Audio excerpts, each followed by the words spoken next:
When we talk about Sheikh Abu Ishaq Al-Huwaini, we're actually talking about two different personas. One of them is an academic scholar and a prominent figure in the sciences of hadith with students from all over the world. And the other is the Sheikh, the Imam, and the well-known preacher among the general Muslim public. And as the Sheikh said, my tongue is for everyone and my pen is for the specialists. Meaning that the videos he makes to discuss Islamic matters in a simplified manner are intended to benefit the general audience. However, his books and publications are instead meant for advanced studies and for specialists in hadith. You will find a link to the Sheikh's official channel in Arabic for anyone who wants to follow and learn from him. And as for his origins, my friend, well, the roots go back to the city of Diyarbakir in Turkey when the grandfather, Sharif, came with Muhammad Ali's campaign to Egypt in the year 1803. The uncle Sharif then settled in a village called Mahallat al-Asp, which is part of the Kafr el-Sheikh district. His sons included Yusuf, who got married and had a son also named Yusuf. And this Yusuf, in turn, by the grace of Allah, was blessed with a son named Muhammad. Muhammad as well got married and was blessed with many children. The family then moved to a nearby village of Ismail Salem, which was later renamed in 1900 to the village of Huwain. That's exactly where we need to head in order to find out the reason behind the Sheikh's name. Your uncle Muhammad was indeed married to 4 women, one of whom was Mrs. Naima Fayed Ibrahim Zayad. The two got married in the year 1943 and were blessed with 5 sons, Rizq, Sharif, Hijazi, Muhammad and Samir, along with 3 daughters, Ayat, Mana'azil and Su'ad. The one we're focusing here on is the child Hijazi, who was given his name for the following reason. In the same year he was born, Allah had blessed Uncle Muhammad with a chance to perform Hajj. And indeed, he made the pilgrimage to the house of Allah in the Hijaz. And to commemorate this event, he named his son Hijazi Muhammad Yusuf Sharif, who was born on June 10, 1956, in the village of Huwain in Kafr el-Sheikh district. The father was a middle-class man, the village elder, and the one who resolved its disputes. However, there was no primary school in the village of Huwain, so they went to a neighboring village called Al-Wazareya to ensure the children received proper education. This photo is of the child Hijazi with his grandfather Hajj Yusuf. May Allah have mercy on them both. By the way, most of the photos you'll see in this episode can't be found anywhere else. When Hijazi was still in 6th grade, signs of his interest in poetry began to show. He actually started writing free verse poetry, what we now call Halamantishi poetry. And from then on, particularly when they moved to Kafr el-Sheikh city in 1970, he started writing village news on the local wall magazine, which was very well known at the time. A tired man slept from hunger and had a dream that no one had ever seen. He saw a majestic plate of kunafa even beyond everyone's dream. But when he woke up from his slumber, he realized he had eaten half the cover.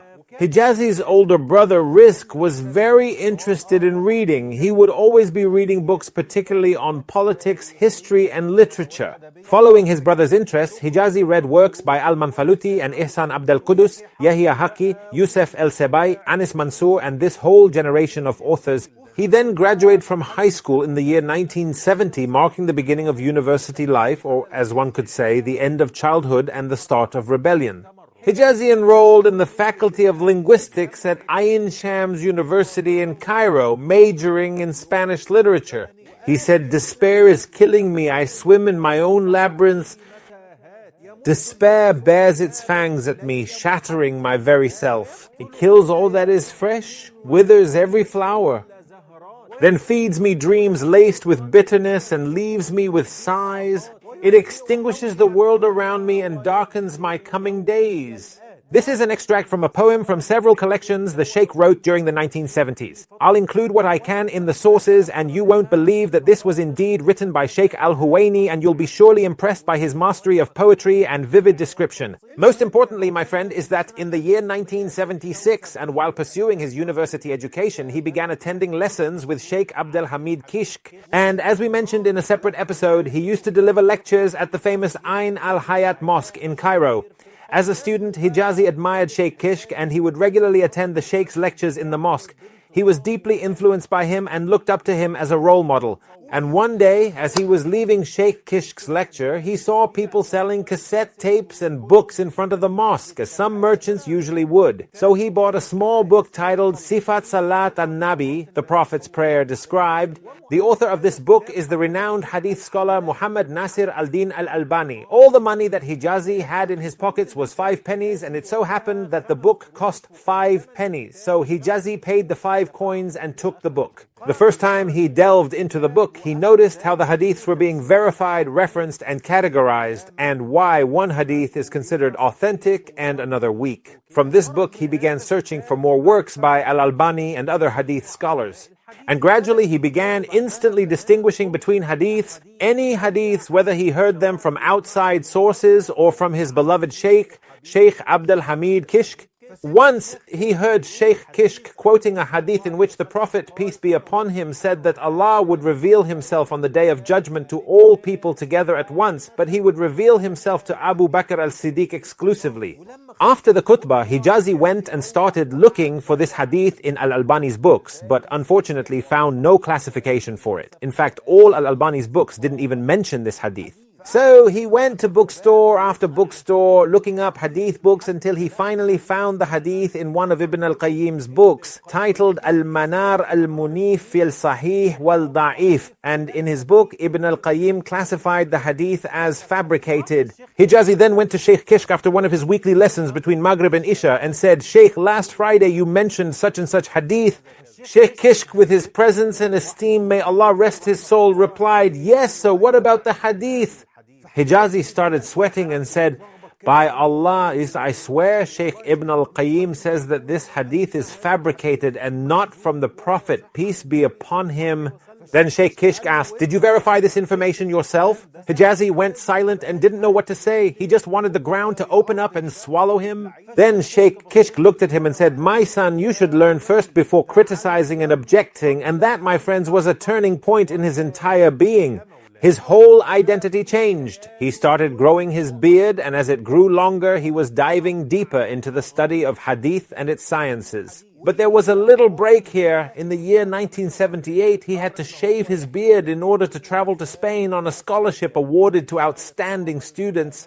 Hijazi had indeed been among the top students of his class throughout all his years at university, and as soon as he arrived in Spain and was confronted with the different lifestyle, attitudes, and culture there, he quickly turned back to the Book of Allah, the Holy Quran, and began searching for different mosques within the streets of Madrid. There was something inside, a voice telling him, "You don't belong here. This is not your environment. You belong to a completely different place." So there, in the heart of Spain, he grew his beard again, and when he felt ready, he decided to forego the scholarship and return back to Egypt, where he began studying Arabic language, Islamic jurisprudence, and Quranic interpretation. He graduated from the Faculty of Linguistics in 1979, at the top of his class, as he had been throughout his education. And in the same year of his graduation, he published his very first book, which was well received by the scholars of his time.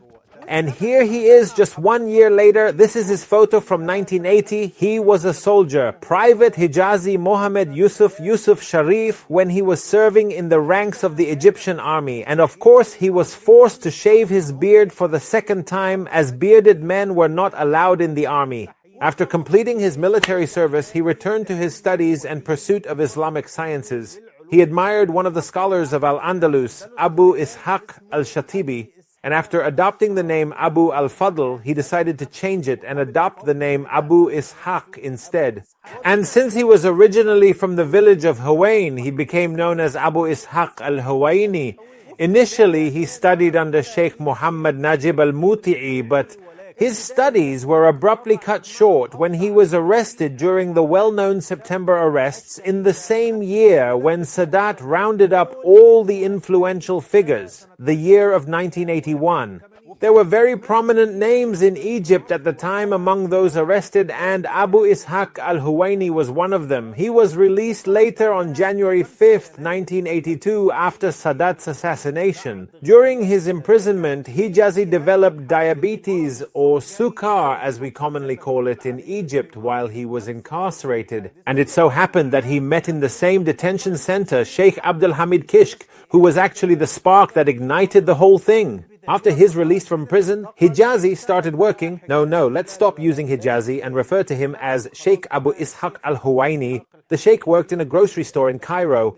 And across from the store was a mosque where Sheikh Abdul Muiz Abdel Sattar led prayers in 1984. So Sheikh Abu Ishaq Al-Huwaini began reading and studying Sahih Muslim with him until he got an ijaza, bachelor, from the Sheikh on the Sahih. Sheikh Abdul Muiz had originally emigrated in the 1960s along with Sheikh Al-Qaradawi to Qatar due to the oppression they faced during Abdel Nasser's era. And subhanallah, that's exactly what Sheikh Al-Huwaini did later on. We'll come back to that in a bit. Sheikh Al-Huwaini got married to his first wife in the year 1985, the daughter of a sheikh, or you could say the head of the Ansar al-Sunnah movement in Sohag, Egypt. At the early months of 1986, he decided to return to Kafr el-Sheikh district, his hometown and place of birth, in order to settle there and start his preaching efforts from there. The Sheikh's reputation began to grow, and his name became more well-known, to the point that the Salafi Da'wah movement in Alexandria sent for him, inviting him to attend a test.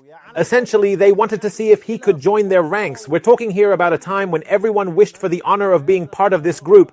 The 1980s marked the beginning of the Salafi Dawah in Alexandria, and many people were keen to join the movement. However, the Sheikh refused to affiliate himself with the group and preferred to pursue his path independently. And here he would aspire to meet the person who inspired him and his very first teacher, Sheikh Muhammad Nasir al-Din al-Albani. And indeed, he managed to meet him twice. The first meeting took place in Amman, Jordan in September 1986, and the second meeting was during Sheikh al-Albani's final Hajj pilgrimage, which also happened to be the first time Sheikh al-Huwaini performed his Hajj pilgrimage.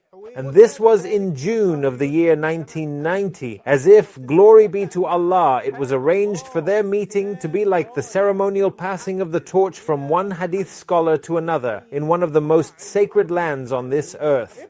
The son of Sheikh Al-Albani, the most prominent hadith scholar of his time, asked his father once, "From whom should we seek knowledge after you, father?" So Sheikh Al-Albani told him, "From Sheikh Abu Ishaq Al-Huwaini and Sheikh Ali Al-Halabi." And that's exactly what he mentioned, word for word, as quoted from his father, Allah rest his soul. Coincidentally, Sheikh Abu Ishaq also met on the same trip to Mecca Sheikh Rabi ibn Hadi al-Madkhali, who featured in our episode about his deviant thoughts called Jamia with Nuts, and in another episode on the Madkhalis. So the two men met in Mecca before all deviations happened. Sheikh Rabi even gifted Sheikh Abu Ishaq a copy of his book, The Classification of Hadith into Sahih, Hasan and Da'if. The book's dedication reads, "I offer this modest effort to my dear brother Sheikh Hijazi bin Muhammad bin Yusuf Abu Ishaq Al-Huwaini."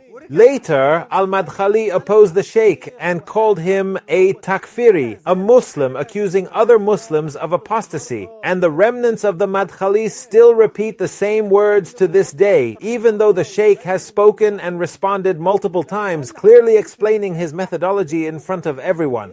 Throughout his life, the Sheikh met with many scholars and hadith specialists of this era. Some of these scholars awarded him with multiple ijazat, bachelor degrees, while others discussed with him important scholarly issues concerning this nation, like Sheikh Al-Albani, who answered more than 200 questions asked by Sheikh Al-Huwaini. And so, our Sheikh continued on the one hand in his mosque, striving and spreading knowledge among knowledge seekers and Muslims from across the east and west of the world. And on the other hand, he was authoring many books aimed at specialists and dedicated students of hadith sciences. And when I say books, I'm talking about volumes. Volumes that have been printed, are being printed, and will continue to be printed even after you listen to this episode. He married his second wife in 1994, followed by his marriage to his third and fourth wives. Altogether, he had 6 sons and 6 daughters, not counting the 6 adopted stepdaughters from his wives, among whom were 3 orphans. They are still alive and will continue to bear witness to his kindness toward all of them. And as satellite TV channels began to flourish during Mubarak's era in 2006, the Sheikh's messages spread throughout the entire Islamic world. His reputation quickly spread among the general Muslim public, just as it had previously spread among students, specialists, and experts in the field of hadith sciences. Despite the onslaught of illnesses and trials, the Sheikh remained steadfast and continued on until the military coup in the year 2013. At that time, the leader of the military coup in Egypt, Abdel Fattah el-Sisi, came out and wanted to win the favor of the Egyptian people. So he mentioned the name of only one sheikh in his speech. That is Sheikh Al-Huwaini. Sheikh Al-Huwaini is, as you know, a virtuous scholar whom I respect and value. He asked me this question in front of all the leaders who were present with him from the Salafi movement. And he said to me after we sat together for a while, he said, "I trust your opinion. Do you think we should put forward a presidential candidate?" So I told him, "In my opinion, you shouldn't. Indeed, you need effort, you need knowledge, and you need preparation. And the coming period is a sensitive one, so I would strongly advise against it." He thanked me and left. Anyone who lived in Egypt during the period I'm talking about knows very well what it means to reject this kind of claim. And I'm speaking to you from experience because I lived through that time in Egypt, and I know what it means for a civilian to stand in front of a military tank and say to the soldier, "You're a liar." But the Sheikh immediately issued a statement denying everything that was said. Al Jazeera channel broadcast his response statement at the time, which was the cause of all the crises the Sheikh faced afterwards. In his statement, he expressed his deep shock at Defense Minister Abdel Fattah el-Sisi's request for supporters to take to the streets to give him a mandate to use force against unarmed protesters opposing him. Sheikh Al-Huwaini described this request as something reprehensible, both religiously and socially unacceptable, and warned that it could lead to civil war and the shedding of forbidden blood, according to the statement.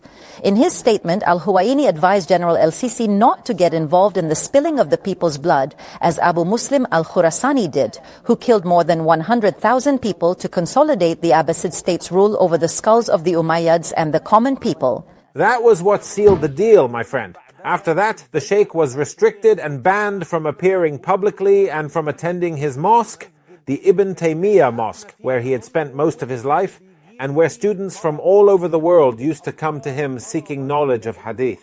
Later on, the military regime took over the mosque and even changed its name from Sheikh al-Islam Ibn Taymiyyah Mosque to Al-Ikhlas Mosque, supposedly to erase the Sheikh's name and legacy which had lived within the walls of that place for all those past years. So the Sheikh decided to emigrate, and indeed he left Egypt and traveled to Qatar in June 2015. Despite being weakened by illnesses, including a deteriorating liver and a kidney gradually losing function, not to mention diabetes, which had already led to the amputation of his leg back in 2012 before all these events.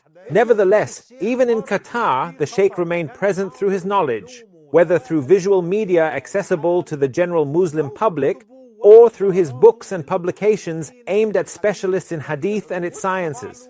And to this day, there are 40 titles attributed to him, which can be found in Muslim libraries around the world. His undeterred determination provoked the criminals back in Egypt, so they decided to retaliate against him by arresting his son Hammam in Egypt in 2019. This revenge was a desperate attempt on their part to pressure and distract him from his work, but the Sheikh paid no attention to the matter and didn't even speak about it. In fact, the news of his son's arrest only became known after the Sheikh's passing. Sheikh Abu Ishaq Al-Huwaini continued to live in Qatar with his family, elevated by his faith and enriched by it above all the temptations of this worldly life. And none of the malicious people who tried many times to take advantage of his name, good reputation, legacy, and honor were able to harm this giant in any way, shape, or form. He stood strong despite the loss of his home, his mosque, his students, his memories, and the life he had diligently built throughout all those past years. And truly, I swear by my Lord, it is a very, very, very great ordeal, one whose difficulty can only be understood by those who have experienced such deprivation. As I was writing this episode, I remembered that I ended the last season with an episode about Imam al-Bukhari, may Allah have mercy on him, and I recalled the severe trial he faced at the end of his life. And here I am today, starting the new season with an episode about a scholar whose name, legacy, and roots trace all the way back to the very founder of this science, the Imam al-Bukhari himself. May Allah have mercy on them both. What united them was their dedication to safeguarding the boundaries of the prophetic sunnah and defending it. And so the Sheikh ended his life on a Monday, the same day the Prophet, peace be upon him, passed away, and was also buried on a Tuesday, the same day the Prophet, peace be upon him, was laid to rest.